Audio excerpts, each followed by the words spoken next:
007은 영국 정보국 출신인 이안 플레밍에 의해 창조되었습니다. 금융가 집안에서 태어나 대를 이은 군복무를 했던 플레밍은 2차 대전 당시 많은 첩보작전을 성공적으로 수행했고 은퇴 이후 007이라는 캐릭터를 창조하여 베스트셀러 작가가 됩니다. 007이란 캐릭터는 그 자신이 직접 입안했던 작전들에 대한 경험과 함께 일했던 동료들의 여러 모습이 투영된 인물이라고 하는데요. 과연 플레밍의 실제 인생은 어떤 모습이었을까요?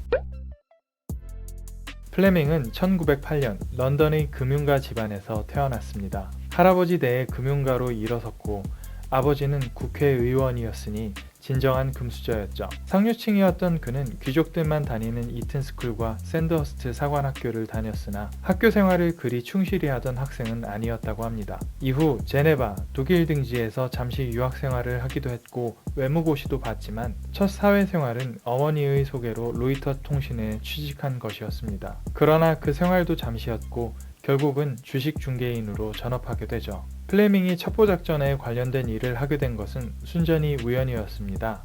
2차 대전이 발발하기도 전인 1939년 해군 정보국장이던 존 고프리는 이미 독일과의 전쟁을 확신하고 있었기에 정보국을 한창 재건하고 있었습니다. 고프리는 주식 중개인에 불과했던 플레밍을 자신의 특별 보좌관으로 임명합니다. 고프리가 플레밍에게 원했던 것은 기발한 아이디어를 내는 것이었죠. 플레밍의 아이디어 중 가장 인상적인 것은 제30강습부대였습니다. 바로 사회 부적격자들만을 모아 특수부대를 창설한 것이죠. 영화에서나 볼 수 있을 것 같은 이런 아이디어를 고안한 게 바로 플레밍이었습니다. 이 부대는 나치치아 프랑스에 침입해 개량 병기들이 보관된 거점을 찾기도 했고 독일군 레이더 기지를 통째로 함락해 300여 명의 수비군을 생포하기도 했습니다. 플레밍의 작전 중에는 독일의 고위 관료를 영국에 망명하게 하는 것이 있었습니다. 히틀러의 오랜 친구이자 부관이었던 루돌프 헤스라는 인물이 있었는데 이 인물은 점성술에 광적으로 집착하던 인물이었습니다. 플레밍의 아이디어는 그가 정기적으로 찾는 점성술사들을 포섭하는 것이었죠. 플레밍의 지시대로 점성술사는 상담하러 온 헤스에게 준비된 점괘를 들려줬는데 바로 운명의 시간이 도래하였다는 점괘였다고 합니다. 그 점괘는 헤스가 영국으로 날아가 영국과 독일 사이의 평화협정을 타결할 것이며 이로써 금세기 최고의 위대한 인물이 된다는 것이었습니다. 말도 안 되는 방법 같지만 이 전략은 완벽하게 들어맞았습니다. 점괘를 들은 헤스가 홀로 비행기를 타고 영국에 망명을 하게 되었고 이는 영국군 사기 진작에도 어마어마한 역할을 했죠. 실제 플레밍의 모습은 007보다는 국장인 M의 역할에 더 가까웠지만 본인이 직접 적국의 정보를 습득한 적도 있었습니다.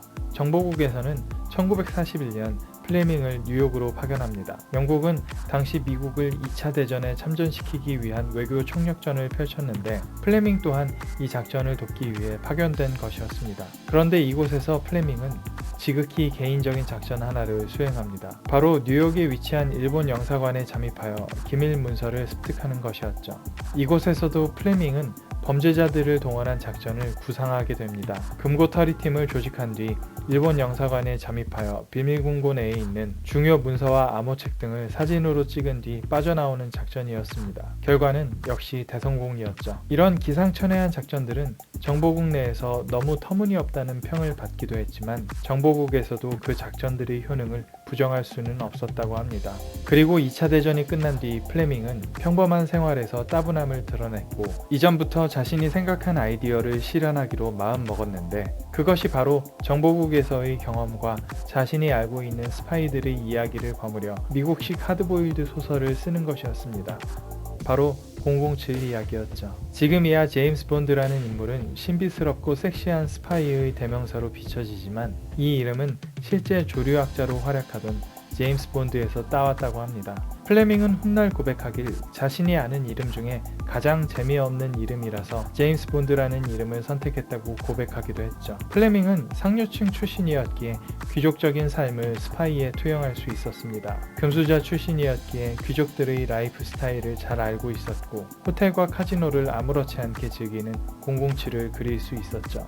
위험한 임무와 럭셔리한 라이프 스타일이라는 어울리지 않는 듯한 이미지는 영화화가 되면서 제임스 본드의 매력을 더 배가시키는 역할을 합니다. 2차 대전을 경험하며 위신이 꺾인 대영 제국을 눈앞에서 지켜본 플레밍은 007이라는 캐릭터를 통해 과거에 대한 향수를 드러내기도 했고, 당대의 실제 MI6 출신 요원들이 소비에트 연방으로 망명한 사건을 지켜보면서 거기서 느낀 아쉬움과 분노를 자신의 소설 속에 녹여내기도 했습니다. 플레밍 자신은 대단한 문학적 가치를 인정받을 목적으로 소설을 쓰지는 않았지만, 오늘날 플레밍의 소설은 영문학의 주요 저작 중 하나로 꼽히고 있으며, 그의 사후에도 매 시리즈마다 당대의 주요한 국제적 갈등에서 소재를 따온 이야기들을 그리고 있습니다. 플레밍은 현장 요원이 아닌 본부에서 작전을 입안했던 007보다는 M에 가까웠습니다. 그러나 플레밍이 고안한 탁월한 아이디어들과 성공한 작전들을 살펴보면 결코 그의 역할이 실제보다 과장되었다고 할 수는 없을 것 같네요.